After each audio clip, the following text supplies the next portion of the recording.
There is a philosopher of scientific method called Karl Popper.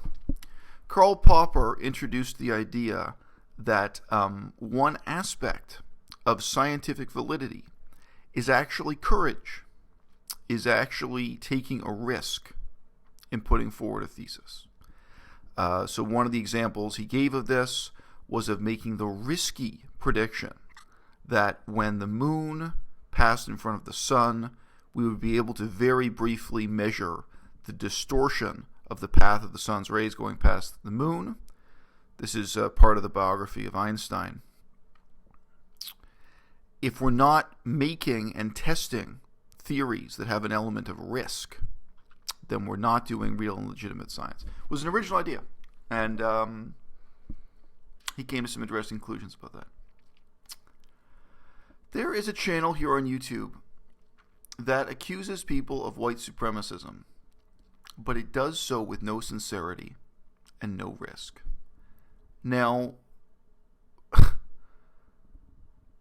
a privileged vegan, you know you have been part and parcel of accusations against bite-sized vegan and unnatural vegan, of racism, eugenics, white supremacism, and those channels have nothing to do with that. Both of those channels, bite-sized vegan and natural vegan, if you search for the key terms, on bite-sized vegan, search for the word white. On unnatural vegan, you can search for racist and eugenicist. They actually responded to those accusations.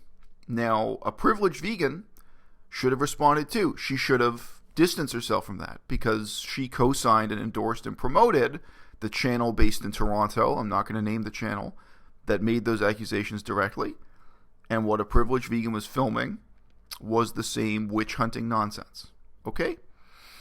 Now, meanwhile, what does a privileged vegan do when an actual member of the vegan community, of the digital vegan activism, this YouTube vegan thing, when someone who is actually a vegan is also actually a white supremacist? What happens then? Nothing. She doesn't take the risk. She doesn't say a damn thing. I'm talking about a channel called Simply Vegan. So, sorry, there are like 4 different channels mentioned in this video that'll have vegan in the name, but what do you expect? Not everyone can come with a great name for their channel like I can. I mean, so this guy's Simply Vegan. He has now spun off a separate channel, I assume using his legal name, Jamie Louis Liardi. But anyway, if you search for Simply Vegan, you'll find his old channel. It's still there. It hasn't been deleted yet. I'm not slandering him to call him a white supremacist because he has videos that approve of Adolf Hitler. Anyone who makes videos that are pro-Adolf Hitler can be fairly and objectively referred to as a neo-Nazi and a white supremacist. Okay? So this guy was a major, I would say, famous voice for veganism. And over time, his politics shifted further and further to the right, further and further into hysterical nationalism, and then into so-called National Socialism, openly pro-Hitler statements.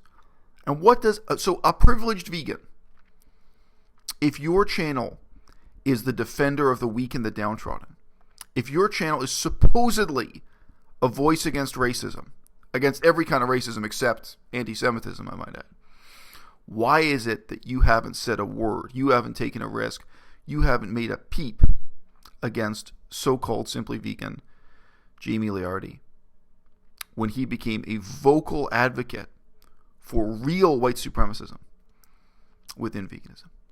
Now, I'm going to make a devil's advocate statement here because I think it sort of deepens the discourse just a little bit. These guys, like the guy I mentioned in my recent video called The Golden One, and this guy Simply Vegan, these guys who are pro-Adolf Hitler, their excuse for why they're not racist, because they don't consider themselves racist, they have a justification for their views, naturally, is that they try to explain their values in terms of defensive nationalism. Okay? Now, all this really means is it's like the old excuse for separate but equal, but there's a lot of emphasis on the separate, right? So they get to say, well, they're defensive nationalists within Europe, but they believe that African nations have their own nationalism within Africa, and somehow, despite the historical reality of genocide, like Native Americans, American Indians, supposedly can have their own defensive nationalism also. Well, good luck with that. None of these guys have spent 5 minutes looking at the real-world situation for the Cree or the Ojibwe or any indigenous people, oppressed or not. Not all indigenous people are in a state of terrible oppression, but many are. Many are in a situation of being unable to recover from a history of genocide, slavery, displacement, colonialism, etc. I need not explain. But defensive nationalism is their justification for everything except their anti-Semitism, right?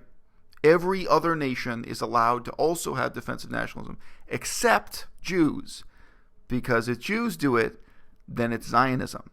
And they all identify themselves, unsurprisingly, as anti-Zionist. Unsurprising because they're pro-Adolf Hitler. Okay? So, privileged vegan, you are a hypocrite and a coward.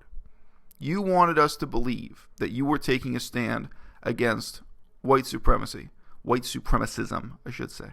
Okay? And you kicked up a fuss over trivial BS. You started a fight with everyone.